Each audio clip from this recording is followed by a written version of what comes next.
Até onde a obediência pode matar. Arquivo marítimo não explicado. Às vezes, um naufrágio catastrófico não acontece primariamente por causa da fúria do mar, por tempestade imprevisível, por falha mecânica inevitável ou por erro técnico de navegação. Às vezes acontece por causa de uma única decisão humana, ou mais precisamente, por causa da ausência de decisão no momento crítico em que ação imediata poderia salvar centenas de vidas. E se eu te dissesse que centenas de pessoas morreram afogadas, não porque o resgate era impossível, não porque o mar estava violento demais, mas porque um rei hesitou tempo demais antes de abandonar o próprio navio. E protocolo rígido de hierarquia monárquica impedia que qualquer outra pessoa saísse antes dele?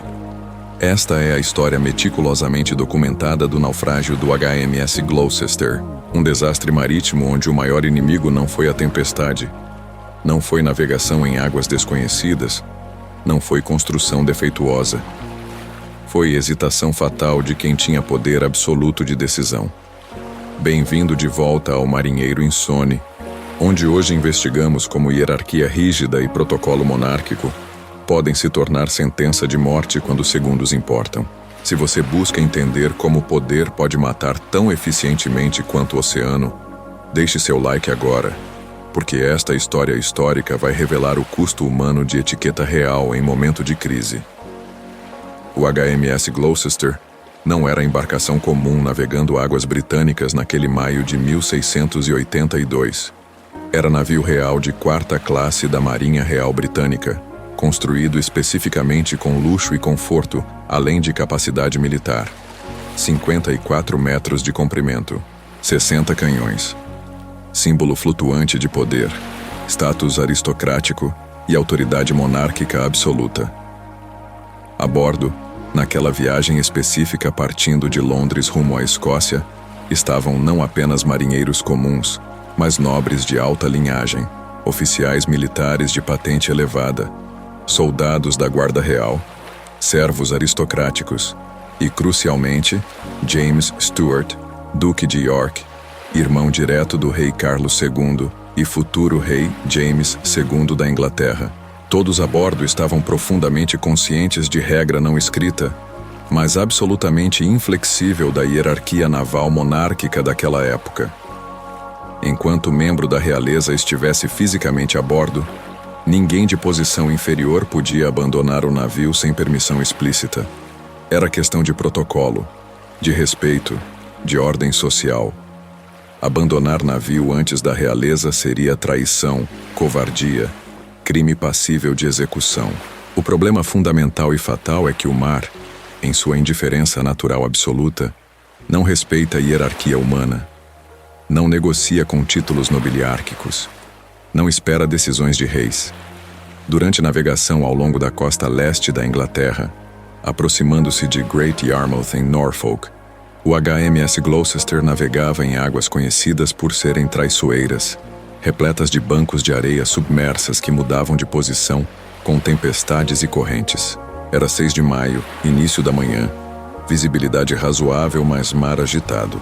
O navio, devido provavelmente à combinação de erro de navegação e conhecimento insuficiente das mudanças recentes nos bancos de areia, se aproximou perigosamente demais da costa. Os avisos começaram cedo de múltiplas fontes experientes. Marinheiros veteranos que conheciam aquelas águas há décadas alertaram sobre correntes traiçoeiras específicas daquela área. Pilotos locais contratados especificamente para navegar aquele trecho apontaram rochas submersas escondidas e bancos de areia perigosos. Oficiais navais insistiram que o curso deveria ser alterado imediatamente, que estavam arriscando encalhe catastrófico. Mas a decisão final sobre mudança de curso não estava tecnicamente nas mãos de capitão ou oficiais experientes. Estava nas mãos do Duque de York, James Stuart, que tinha a autoridade real suprema a bordo. E James, por razões que relatórios posteriores nunca esclareceram completamente, hesitou em aceitar os avisos. Questionou a expertise dos pilotos, insistiu que conhecia melhor, atrasou decisão crucial. Às aproximadamente 5:30 da manhã, o HMS Gloucester colidiu violentamente com um banco de areia submerso conhecido como Lehman and Ower, provocando dano catastrófico ao casco de madeira. A colisão não foi sutil. Foi um impacto tremendo que rachadura o casco em múltiplos pontos, abrindo buracos por onde a água do mar começou a invadir imediatamente. Mas, crucialmente, o navio não afundou instantaneamente. Ficou inicialmente preso nas rochas e areia, sendo lentamente destruído pela força constante das ondas que batiam repetidamente contra o casco danificado. Havia tempo. Havia oportunidade. Resgate era absolutamente possível. Embarcações de apoio que navegavam próximas em comboio com o Gloucester estavam à distância visual. Botes salva-vidas poderiam ser lançados. A costa estava relativamente próxima. Centenas de vidas poderiam ser salvas se a evacuação começasse imediatamente, de forma organizada, antes que a água inundasse completamente os convéses inferiores. Mas havia problema protocolar fatal que ninguém a bordo podia ignorar. Se o Duque de York, membro da realeza, não abandonasse oficialmente o navio primeiro, ou desse permissão explícita, ninguém mais de posição inferior podia legalmente sair. Era regra absoluta. Desobediência seria crime. Minutos preciosos passaram em hesitação paralisante. Depois dezenas de minutos. Eventualmente mais de uma hora completa. A água invadia o casco metodicamente. O navio inclinava progressivamente. A situação deteriorava visivelmente a cada minuto. E o silêncio tenso a bordo não era de calma controlada ou ordem disciplinada. Era de medo absoluto contido apenas por hierarquia. Homens observavam água subindo, sabendo que deveriam estar em botes, mas incapazes de agir sem autorização real. O mar apaga histórias todos os dias, afundando-as nas profundezas onde memória não alcança. Este canal existe especificamente para impedir que desapareçam. Se você se inscrever agora, você passa a fazer parte dessa missão de preservação de verdades históricas inconvenientes. Você se torna guardião dessas narrativas que poder preferiria esquecer. Somente quando a situação se tornou absolutamente e obviamente irreversível, quando água já inundava convéses principais e navio claramente estava afundando sem possibilidade de salvação, o Duque de York finalmente tomou sua decisão. Ele relutantemente aceitou abandonar o HMS Gloucester, permitindo assim que outros também pudessem evacuar. Mas naquele momento crucial e trágico, já era objetivamente tarde demais para a evacuação organizada e completa. O pânico que havia sido contido por hierarquia explodiu instantaneamente. Ordem rígida virou caos absoluto em segundos. Centenas de homens correram simultaneamente para a convés superior. Empurraram-se violentamente para acessar botes salva-vidas limitados. Lutaram fisicamente por espaços. Botes de resgate das embarcações próximas não conseguiam dar conta do volume súbito. Eram insuficientes em número. Chegavam devagar demais. Não podiam resgatar todos simultaneamente. As ondas, que haviam parecido gerenciáveis horas antes, agora eram ameaça mortal para homens desesperados na água. Pessoas caíam ou pulavam no mar gelado sem coletes adequados. Outras eram esmagadas violentamente contra as próprias rochas que haviam destruído o navio quando ondas as arremessavam. Entre 130 e 200 pessoas morreram naquele dia específico, segundo estimativas históricas, que variam porque registros completos nunca foram totalmente reconciliados. Afogadas, esmagadas, perdidas no caos. Não por causa de grande tempestade apocalíptica, não por causa de mar impossível de navegar, mas fundamentalmente por tempo perdido, por hesitação fatal, por protocolo valorizado acima de vida. Quando tudo finalmente terminou, quando o último corpo foi recuperado ou perdido para sempre, o mar voltou à relativa calma. O HMS Gloucester havia sido completamente destruído, quebrado em pedaços pelas rochas e ondas. Destroços flutuavam espalhados por quilômetros. Corpos de nobres e marinheiros comuns, igualados pela morte, espalhados pela costa. Sobreviventes, incluindo o próprio Duque de York, que escapou ileso fisicamente, permaneceram em choque traumático por dias. Mas o que mais profundamente chocou relatórios contemporâneos da época, cartas de sobreviventes preservadas, documentos oficiais arquivados, não foi apenas o número absoluto de mortos. Foi a causa evitável. Todos que sobreviveram sabiam com certeza dolorosa. Se o navio tivesse sido abandonado imediatamente após encalhe, se a evacuação tivesse começado nos primeiros minutos quando havia tempo e ordem, a maioria esmagadora teria sobrevivido facilmente. Talvez todos. O mar havia dado tempo suficiente, mais de 1 hora completa.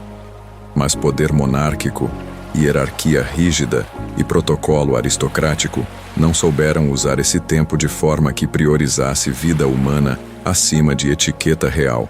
O naufrágio do HMS Gloucester ficou permanentemente marcado nos registros históricos navais britânicos, não como acidente natural inevitável causado por forças além de controle humano. Ficou marcado como lembrete brutal e cruel de lição fundamental. No oceano, ninguém é rei. Títulos não protegem de afogamento, hierarquia não para a água. E quando orgulho institucional, protocolo rígido ou hesitação por medo de quebrar etiqueta falam mais alto que reconhecimento honesto de perigo imediato, o oceano cobra preço em vidas humanas. Sempre cobra. Sem exceções. Talvez o HMS Gloucester não tenha realmente afundado por causa das rochas submersas que rasgaram seu casco. Rochas eram apenas catalisador físico.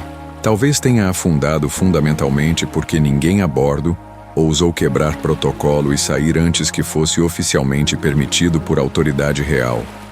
Porque hierarquia era valorizada acima de sobrevivência.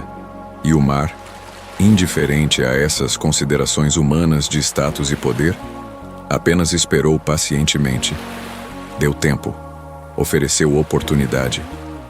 E depois, quando oportunidade foi desperdiçada por hesitação, cobrou. Os destroços do HMS Gloucester permaneceram perdidos por mais de 300 anos, afundados e esquecidos em águas rasas, mas turvas da costa de Norfolk. Foram redescobertos apenas em 2007 por mergulhadores amadores que procuravam especificamente por naufrágios históricos usando equipamento moderno. A descoberta confirmou localização, identificou artefatos reais a bordo e permitiu que arqueólogos marinhos estudassem fisicamente o navio que havia sido perdido. Mas também reabriu ferida histórica. Lembrou que centenas morreram não por falha técnica, mas por falha humana de julgamento e prioridade. Se essa história histórica te fez sentir que algo importante foi esquecido não apenas no fundo do mar, mas na memória coletiva sobre custo de hierarquia rígida, então você já entende o propósito deste canal. Se inscreva, porque enquanto houver alguém ouvindo, enquanto houver vozes contando essas verdades desconfortáveis, essas histórias não morrem. Elas continuam servindo como avisos sobre o que acontece quando o poder hesita. Nos comentários responda honestamente. Você acredita que conseguiria quebrar protocolo e hierarquia para salvar sua própria vida em situação similar? Ou obediência à autoridade seria mais forte que instinto de sobrevivência? O mar guarda muitas respostas nas profundezas. E o HMS Gloucester guardou por 300 anos a prova física de que protocolo mata tão eficientemente quanto o oceano quando decisões são atrasadas por etiqueta.